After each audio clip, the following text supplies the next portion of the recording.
చేస్తున్నారని బీజేపీ నాయకులు ఆరోపిస్తున్నారు.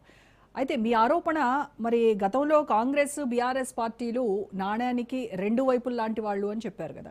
మరి ఈ అసెంబ్లీలో చూస్తేనేమో కారాలు మిరియాలు నూరుకుంటా ఉన్నారు ఒక్కొక్కళ్ళు. మరి ఆ విమర్శలు కరెక్టా? మీరు చేస్తున్నటువంటి ఆరోపణలు కరెక్టా? ఏం జరుగుతోంది? ప్రజల్లో ఒక కన్ఫ్యూషన్. నెక్స్ట్, కాంగ్రెస్ 6 గ్యారెంటీలు అమలు చేయాలంటే ఇక్కడ రాష్ట్ర ఆర్థిక పరిస్థితి బాలేదు, అప్పు రావట్లేదు. దీంతో కేంద్ర ప్రభుత్వం ఖచ్చితంగా సహాయం చేయాల్సినటువంటి అవసరం ఉంది రాష్ట్రానికి. హామీల విషయం మీరు చెప్పినటువంటి విభజన హామీలు అవ్వచ్చు, ఇవన్నీ నెరవేరాలి అని అంటే కాంగ్రెస్ బీజేపీ నాయకులు కలిసి, ఎందుకంటే మీ 8 మంది ఎంపీలు ఇచ్చిన తెలంగాణ రాష్ట్రానికి మీరేమి ఇచ్చారు? కాంగ్రెస్ నాయకులతో కలిసి వెళ్ళి అడుగుదాం పదండి కేంద్ర ప్రభుత్వాన్ని అని అంటున్నారు కాంగ్రెస్ నాయకులు. ఇప్పుడు ఒకటి రోజా గారు, కాంగ్రెస్ పార్టీ ఆడలేక మధ్యలో ఓడింది అనే పద్ధతి లోపల గత 2.5 సంవత్సరాలుగా ఇక చివరికి ఇంకొక 2 సంవత్సరాల పాలన ఉంది వాళ్ళకు. చివరి 6 మాసాల పాలన ఏం ఉండదు, ఎలక్షన్ ఉంటుంది కాబట్టి మోర్ దాన్ హాఫ్ పీరియడ్ అయిపోయినట్టే. ఒకటి ఇది మనం గమనించవలసినటువంటిది. వాళ్ళు ఇచ్చిన హామీలు నా దగ్గర ఉన్నాయి, 43 పేజీలు. 43 పేజీల హామీలలో ఏం రాశారు ఏంది అనేటువంటి దాని కింద మనం ఆలోచించే ముందు, మరి గతంలో బీఆర్ఎస్ గవర్నమెంట్ ఇచ్చినటువంటి హామీలు, తర్వాత వాటన్నిటికి అదనంగా మేము వస్తే ఇది చేస్తాం అది చేస్తాం, మేము చూడండి మేము ఎట్లా కలర్ఫుల్ ఆర్థిక ప్రగతిని చూపిస్తామని చెప్పినటువంటి కాంగ్రెస్ పార్టీ కూడా చతికిలబడ్డటువంటి సందర్భం కనపడుతున్నటువంటిది. కాంగ్రెస్ ప్రతినిధి మాట్లాడిన దాన్ని నేను తీవ్రంగా వ్యతిరేకిస్తున్నా. మాకు తెలియదు ఆర్థిక పరిస్థితి ఎట్లా ఉంది అనేటువంటిది తప్పది. గోల్కొండ, లక్డికపూర్లో గోల్కొండలో ఒక సెమినార్లో మాట్లాడుతూ రేవంత్ రెడ్డి గారు, బట్టి విక్రమార్క గారు, we know how to mobilize the finances, డబ్బులు ఎట్లా మేము ఉపయోగించవచ్చు మాకు తెలుసు, ఏ రకంగా చేయొచ్చో మాకు తెలుసు, మాకు అన్ని తెలిసే. ఎందుకంటే విలేకరులు అడిగినారు, మీరు ఇట్లా ఈ హామీలు ఇవన్నీ ఇస్తున్నారు కదా, దీని మీద ఏమిటి అంటే మాకు అన్నీ తెలుసు అని చెప్పినటువంటి వాళ్ళు రాజశేఖర రెడ్డి గారి దగ్గర నుంచి ఇప్పటి వరకు నిరంతరంగా అసెంబ్లీలో ప్రాతినిధ్యం వహిస్తున్నటువంటి, ఒక స్థాయిలో ముఖ్యమైన పాత్ర వహించినటువంటి బట్టి విక్రమార్క గారికి అసెంబ్లీలో జరిగిన ఇన్ని బడ్జెట్లలో ఏం జరిగిందో తెలియదా? ఎట్లయినారు ఆర్థిక మంత్రిగా? మామూలుగా మేము మాట్లాడుతున్నాం, బయట అవుట్ సైడ్ పబ్లిక్ ఉన్నటువంటి ప్రతినిధులు, పార్టీ ప్రతినిధులు బడ్జెట్ గురించి మేము విశ్లేషిస్తున్నాం.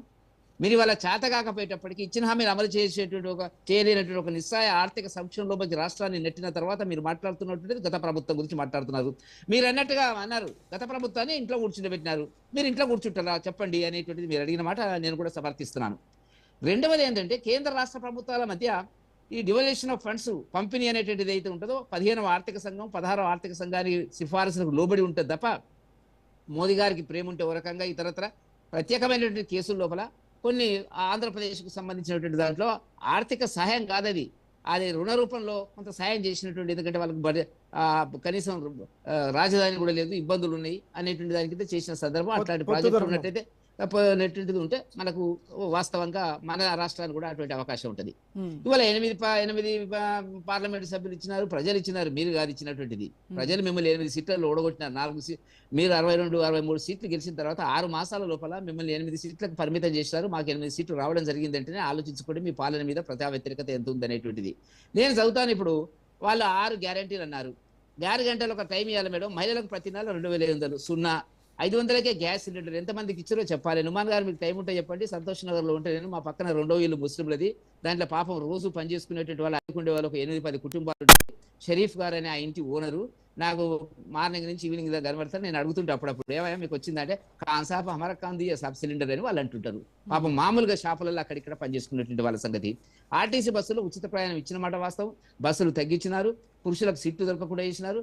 ఇవ్వద్దని నేను అంటలేను, కాకపోతే బస్సుల ఫ్రీక్వెన్సీ పెరగాల. మీరు మహిళలు కొంత ఎక్కువగా ప్రయాణం చేస్తున్న సందర్భం లోపల నేను అప్పుడప్పుడు వెళ్తారు కాబట్టి నేను ప్రాక్టికల్ గా ఉండేటువంటి ఎక్స్పీరియన్స్ నేను చెప్తున్నటువంటి పరిస్థితి. ఆటోలో కూర్చుంటే మేడం, అప్పుడప్పుడు ర్యాపిడ్ ఆటోలో కూర్చున్నప్పుడు తిట్టిన మాట కూడా తిరుగుతుంది. ఎందుకు దాని గురించి మీరు అన్నారు కానీ, రైతులకు, కౌలు రైతులకు ఎకరానికి 15,000 అన్నారు, ఎక్కడ పోయిందో చెప్పాలా. వ్యవసాయ కూలీలకు 12,000 అన్నారు, ఎక్కడ దాచిపెట్టారో చెప్పాలా. వరి పంట క్వింటాలకు 500 బోనస్ అన్నారు. వరి పంట అని చెప్పి దాన్ని సన్న వడ్లు అని మళ్ళీ వక్రభాషం చెప్పినారు. మోసం చేయడంలో కాంగ్రెస్ పార్టీ చెప్పింది ఒకటి, రాసింది ఒకటి. మీరు రాసినారు ఇక్కడ ప్రతి కుటుంబానికి 200 యూనిట్ల ఉచిత విద్యుత్.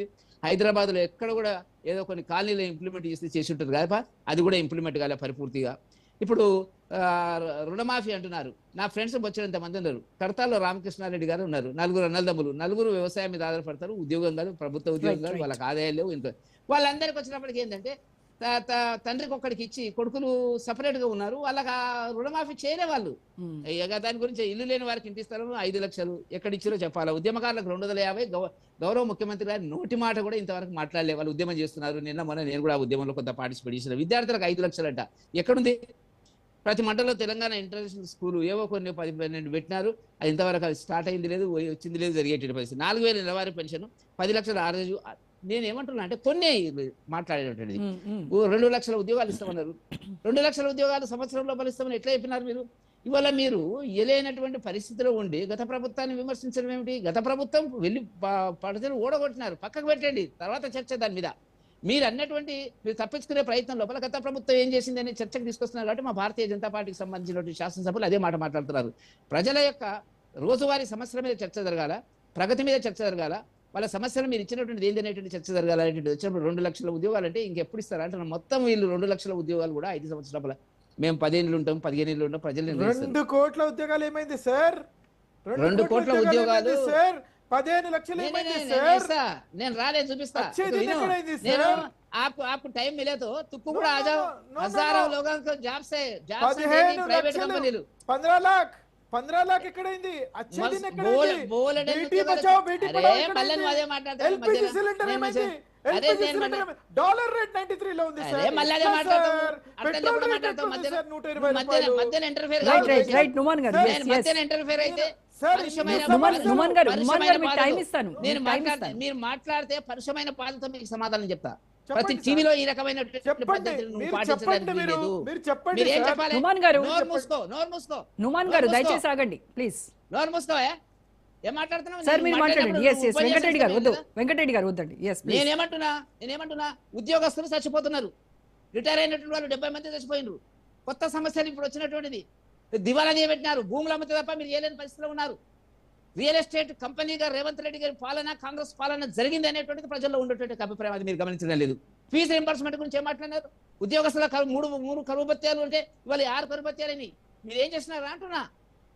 పే రివిజన్ చేస్తామన్నారు, ఏం చేస్తున్నారు? ప్రజలు కదా 70 ఏళ్ల నుంచి ఉద్యోగస్తుల సమస్యలను ఏ ప్రభుత్వమైనా మీ ప్రభుత్వంలో కూడా పరిష్కరించింది కదా. మీరు కూడా చాలా కాలం పాలించింది కదా. మీరు చేస్తున్న బెదిరిస్తున్నాడు. మళ్ళీ ఫీజు రింబర్స్మెంట్ వాళ్ళని ఏం చేస్తున్నాడు? చెక్ చేయండి, వాళ్ళ ఇన్స్పెక్షన్ చేయండి అని బెదిరిస్తున్నాడు. నిన్న వల్ల మీరు అలా పోలీస్ రిక్రూట్మెంట్ జరుగుతుందని చెప్తున్నాడు. పోలీస్ రిక్రూట్మెంట్ జరుగుతుంది, ఆయన పోలీస్ రిక్రూట్మెంట్ జరుగుతుంది. ఎందుకంటే ఆయన రక్షణ కోసం ప్రజలను కొట్టడానికి, బాధ పెట్టడానికి ఉండేటువంటి పరిస్థితి లోపల మనకు ఉండేటువంటి అంశాలను మనం దృష్టిలో పెట్టుకోవాల్సినటువంటి అవసరం ఉంది. కాబట్టి ప్రజా పాలనకు వచ్చేటప్పటికి రేవంత్ రెడ్డి గారు అన్ని రకాలుగా విఫలమయ్యి అసహనాన్ని ప్రకటిస్తున్నారు. పొద్దున్న లేచి నుంచి ఉపన్యాసాలలో ప్రతిపక్ష పార్టీని తిట్టడము, ఏం మాట్లాడతాడో అర్థం కాదు. ఒకదానికి లింక్ ఉండదు. నేను రైతు బంధు చేసిన అంటాడు. ముఖ్యమంత్రి గారు మేడం, ముఖ్యమంత్రి గారు రైతు బంధు చేసినా మీకు చేరిందో లేదో నాకు తెలియదు. మరి ఈ స్థాయిలో ముఖ్యమంత్రులు వచ్చిన తర్వాత ఇదా జరగవలసినటువంటి, ఇదా పాలన జరుగుతున్నటువంటిది. మీరు ఏం చేసినారు అంటున్నాను. రిక్రూట్మెంట్కి సంబంధించినటువంటి బెదిరింపు ధోరణులు స్టార్ట్ అయిన వల్ల ఉద్యోగ నాయకులను బెదిరిస్తున్నాడు, ప్రైవేట్ కాలేజీలను బెదిరిస్తున్నాడు. బెదిరించే ఏ ప్రభుత్వాలైనా ప్రజలు కింద కూర్చుండి పెడతారు, మూల కూర్చుండి పెడతారు. అది గతంలో జరిగింది. తెలంగాణ ఆత్మాభిమానం మీకు తెలియదు, తెలంగాణ ఉద్యమ స్ఫూర్తి మీకు తెలియదు. ఆయనకు తెలియదు, ఎందుకంటే ఆయన ఉద్యమంలో లేడు కాబట్టి. రేవంత్ రెడ్డి గారు సమయం వచ్చినప్పుడు తప్పకుండా చర్చ జరుగుతుంది, పెద్ద ఎత్తున చర్చ జరుగుతుంది. ఒక్క డిఏ ఇస్తే 30 వాయిదాలు చెల్లిస్తారండి మీరు. ఒక్క డిఏ అంటే ఎంత అంటే నాకు 1000-1500 పెరుగుతుంది. 30 వాయిదాలా అంటే నీ 10 అయిపోయేదాకా ఒక డిఏనా? మిగతా 6 డిఏలు ఎవరు ఇవ్వాలా?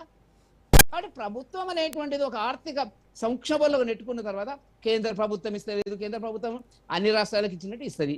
ఏదైనా ప్రత్యేకంగా మనకు కావాల్సి వచ్చినప్పుడు అడుక్కునేటువంటి పద్ధతి ప్రకారం ఇస్తుంది. చెప్పండి అడ్వర్టైజ్మెంట్లో ఏ కేంద్ర ప్రభుత్వం నుంచి ఏ డిపార్ట్మెంట్లో ఎంత రావాలో చెప్పండి. కాబట్టి నేనేమంటున్నా అంటే మీరు పాలించడం ఇష్టం వచ్చిన హామీలు ఇచ్చినారు. సుప్రీంకోర్టు అదే కదా చర్చ. అన్ని ఉచితాలు అన్నారు. ఆ ఉచితాలకు సంబంధించినటువంటి ఒక అవగాహన లేకుండా ఇచ్చి చేయలేనటువంటి పరిస్థితి లోపల వాళ్ళు కారణము, బీజేపీ కారణం అని చెప్తే ప్రజలు నమ్ముతారా? నీకు చాతనైంది ఏంటో చెప్పు. నువ్వు చెప్పినవా ఆ రోజు మీరు అన్నట్టుగా ఇవన్నీ కూడా కేంద్ర ప్రభుత్వం యొక్క అనుమతి ఉంటేనే మేము చేస్తామనేటువంటిది కింద ఒక నోట్ రాసినావా? వీటన్నిటికీ రాయలే. కాబట్టి ఇవాళ జరుగుతున్నటువంటిది ఏమిటి? రేవంత్ రెడ్డి గారు ఉద్యోగస్తులను, ప్రైవేట్ మేనేజ్మెంట్లను, సంస్థలను బెదిరించేటువంటి కోణంలోకి వస్తే బెదిరింపులకు ఎవరు కూడా కొంతకాలం నడుస్తుంది. అది ఇంకొక సంవత్సరం నడుస్తుంది.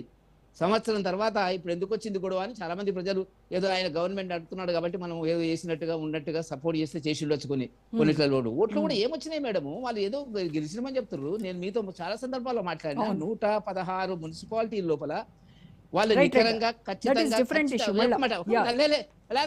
మాటి మాటికి మాట్లాడుతారు ప్రజలు తీర్పిచ్చిదని. దాంట్లో వాళ్ళు గెలిచింది వాళ్ళు టీడీపీ వాళ్ళు మన బీఆర్ఎస్ వాళ్ళు గెలిచింది 64 సీట్లు. మిగతా 52, 53 సీట్లలో ప్రజలు ఎవరికి ఏ పార్టీకి తీర్పు ఇవ్వలే. అన్ని కలిపి కొనేసి బెదిరించి ఎక్స్ అఫిషియో కింద మార్చి 92 మున్సిపాలిటీ చెప్తున్నారు. అది ఆలోచించుకోండి. 39% వాళ్ళకి వచ్చిన ఓట్లు, 61% వ్యతిరేకంగా వచ్చినటువంటి ఓట్లు. కాబట్టి ప్రజల మద్దతు ఉంది. ఏం మద్దతు ఉంది? అవకాశం వచ్చినప్పుడు ప్రజలు ఎట్లయితే గత బీఆర్ఎస్ గవర్నమెంట్ ఇంట్లో కూర్చుని పెట్టినారు, మిమ్మల్ని కూర్చుని పెట్టేటువంటి పరిస్థితి అనేటువంటిది అతి త్వరలో జరగబోతుందని విషయాన్ని దృష్టిలో పెట్టుకోవాల్సింది. ఓకే, నుమాన్ గారు, ఎస్, గవర్నర్ ప్రసంగం గురించి ఒక విషయం. గవర్నర్ ప్రసంగంలో గ్యారంటీ అన్న మాట ఎక్కడా వినపడలేదు, డిక్లరేషన్ అన్న మాట